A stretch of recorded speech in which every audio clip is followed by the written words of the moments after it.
Buhay everyone, Mark Chess here, and today we will be doing a comparison between two of Nike's most famous sneakers that are out now, relatively new, and two of my favorites to hoop in right now. Of course, this is the KD12s and the PG3s, one of my favorite shoe to hoop in right now. Before we do the comparison, guys, at the end of the video, stay tuned. I will be announcing the winners at the end of this video. Cross your fingers that you're one of the winners. Guys, if you want to check out the full detailed performance review of each of this shoe, I'll put the link up here for a more in-depth detailed review. Alright, let's start off with the uppers of the shoe. This is a mesh upper. Actually, both are mesh upper. This is textile mesh and this is more of a synthetic mesh upper. It's a bit more plasticky compared to this knit mesh upper of the PG3s. As for the support of the mesh upper, both are equally very supportive, but I will be giving a slight advantage over the fused mesh upper of the KD12s because I feel that it's extra supportive. And one of the reasons is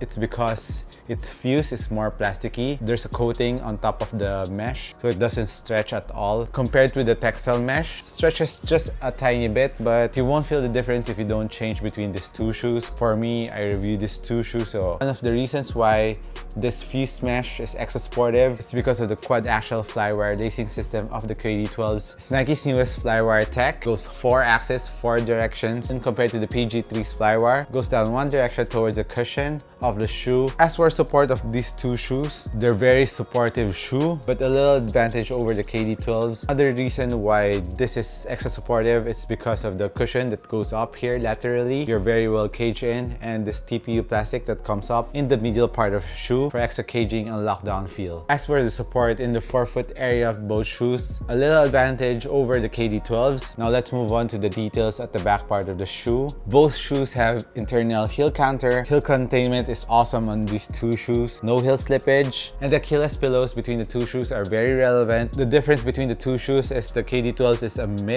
low mid. It's not too high, and the Achilles pillows goes up to your ankles, which is very well padded, while the PG3s is really a low, so the pillows are really under your ankle joints. Both are very comfortable, so I will say it's a tie on the heel containment support of the two shoes. What's really good about the heel part of the shoes, you're really locked down, no heel slippage. Now as for the lacing system, both have half booty, half tongue, so it's relatively easy to put your foot in. I feel like the PG3s are easier to tighten the laces compared to the KD12s because they have different laces. This is a thicker one on the PG3s, while the KD12s has a flat lacing system and the loopholes are really tight. It's a little bit harder to tighten the laces, but not a deal breaker. What's nice about the laces in the KD12s is it doesn't loosen up, so when you crank it up and once you lace in tightly, it won't loosen up. And in the PG3s, you need to relace after several runs on the court, but not too often. Just a little adjustment to help improve the fit. Now let's move on to one of the main differences between these two shoes.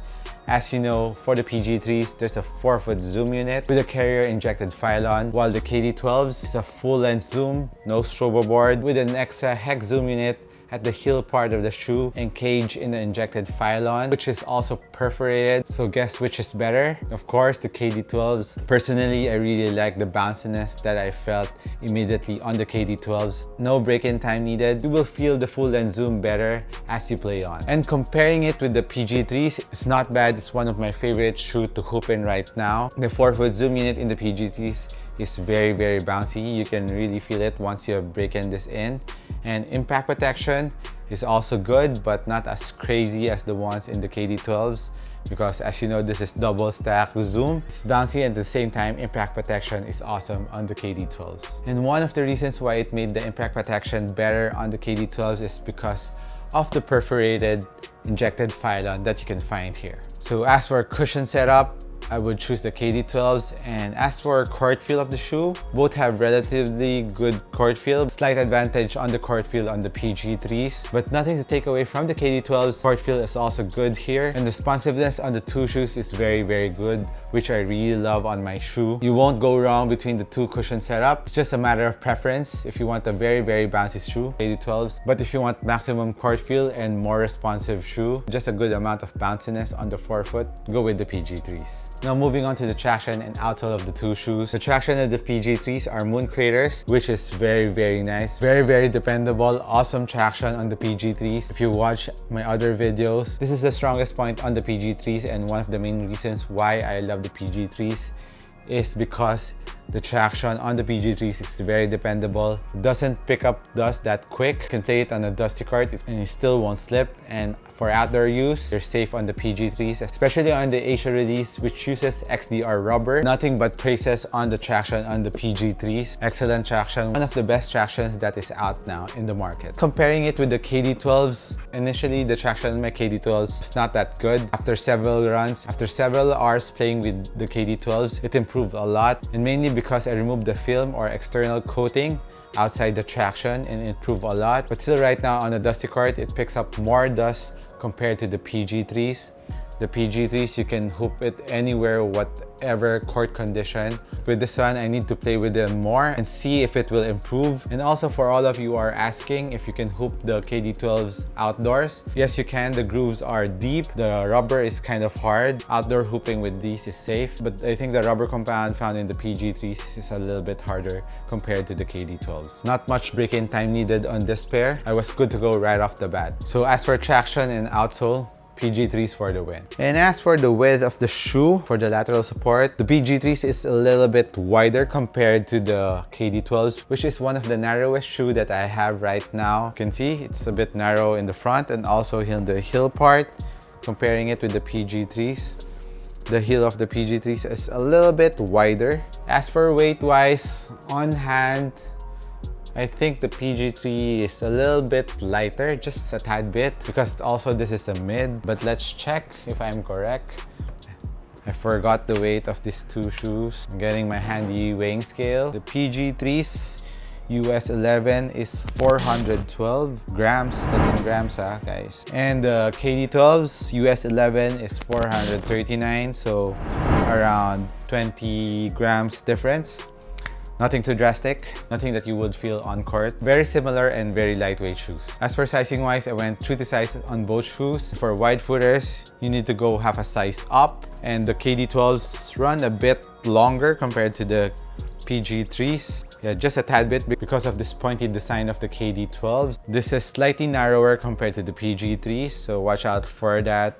So for regular footers, true to size. And as for the price of the two shoes, this is I think 120 and this is 140 US dollars or 150, and in peso this is 5,700 pesos and the KD12s is 7,400, so that's about 2,000 pesos difference. That's a big difference because of the extra tech that we will be having on the KD12s.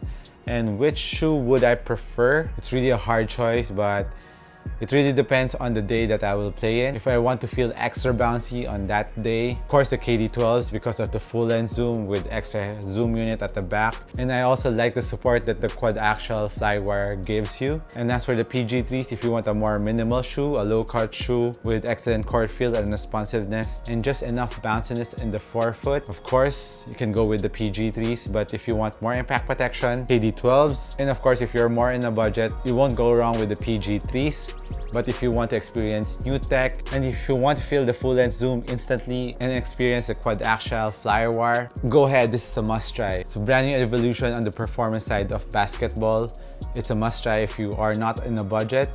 It's around 7,400, which is not that bad. So that's my verdict between the two shoes. You won't go wrong with any of these two shoes. So that's it on my comparison between the KD12s and the PG3s.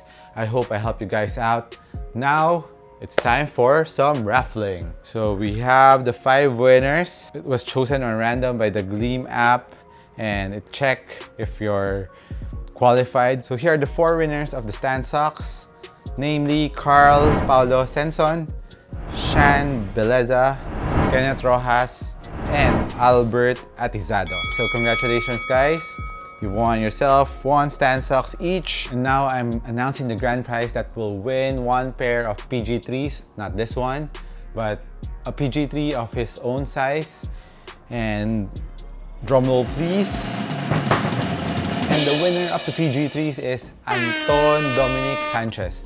Congratulations to you, bro. You've won yourself one PG3. So for all the winners, so I have your emails. I'll be contacting you soon. Congratulations again. For all of you who didn't win, don't be sad. I'll be doing some more raffles soon. I'm just working out with some of my partners to give more raffles to you guys. And again, thank you for supporting me to the road to 5K.